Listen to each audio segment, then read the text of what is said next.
Welcome to the PAC Football Report, covering Week 6 games on October 8th. I'm Joe Onderko. We'll look back at last Saturday's games in the President's Athletic Conference, while also previewing this weekend's matchups. A rain-soaked Week 5 saw defending PAC champion Carnegie Mellon take the early lead in the conference standings after prevailing in a 10-0 slugfest over defending PAC co-champion Westminster. The other heavyweight battle saw Grove City prevail at home in a 14-13 squeaker against Case Western Reserve. W&J joined Grove City a game back of CMU after posting a 66-14 home blowout win over Allegheny. Last but certainly not least, congrats to the Teal Tomcats, who snapped their 41-game football loss streak with a thrilling 27-26 road win at Bethany. Geneva, St. Vincent, and Waynesburg all had the weekend off. After the weekend's game, CMU remained at number 18 in the D3Football.com National Top 25 poll, while W&J and Grove City are among other teams receiving votes.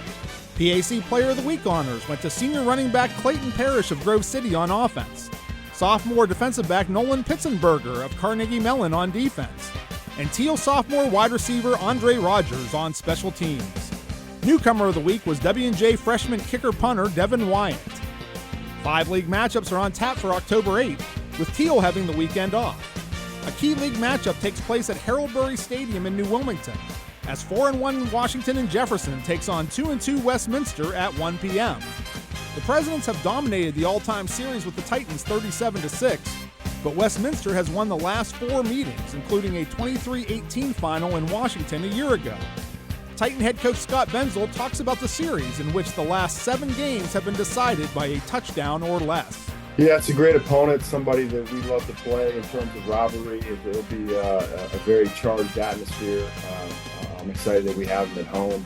That's a game that we need to play. To be honest with you, after that game against Carnegie Mellon, we need a top-notch opponent to get our guys' attention. Carnegie Mellon will look to maintain its hold on sole possession of first place in the PAC when the 5-0 Tartans travel to 2-2 Waynesburg for a 1 p.m. kickoff at Wiley Stadium. CMU rolled to a 39-3 decision over the Yellow Jackets last season and leads the all-time series 13-5-1. First-year Waynesburg head coach Cornelius Coleman notes his impressions of the league at the halfway point of the season. You know, one of the things that I sit back and that impresses me week by week is just the level of play that's in this conference. And when you look at the team from top to bottom, as you stated, in a given week, there's opportunities for teams to just go out and showcase who they are and play great football. We have a tremendous group of teams in this conference that are coached extremely well, top to bottom. 4-1 Grove City heads to West Virginia for a matchup with 1-3 Bethany at Bison Stadium with kickoff set for 1 p.m. It's the 76th all-time meeting between the longtime conference rivals dating back to 1913, with Grove City having won 2 straight, including a 48-15 decision a year ago. Bethany first-year head coach Brandon Robinson previews the matchup. Yeah, so you throw on the film of Grove City, and the biggest thing that jumps out to you is how hard they play. It doesn't matter offense, defense, special teams. They just play hard, and they know their assignments. They know what they're doing.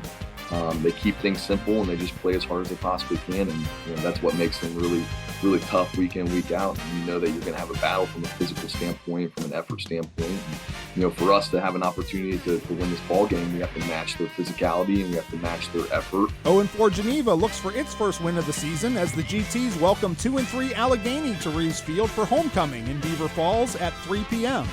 It's the first meeting between the programs since the 1979 season, when the Golden Tornadoes posted a 24-6 victory over the visiting Gators.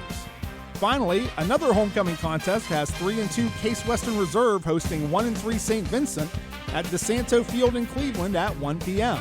The Bearcats outgunned the Spartans 42-40 in Latrobe last season, snapping a 5-game Case win streak in the series. That's all for this edition of the PAC Football Report. Please log on to the conference website at pacathletics.org anytime. You can follow us on social media via Facebook, Twitter, and Instagram. Links available at the PAC website. Also be sure to download the PAC Digital Network on Roku, Apple TV, Amazon Fire, and Android. I'm Joe Onderko. Thanks for listening, and we'll see you at the stadium.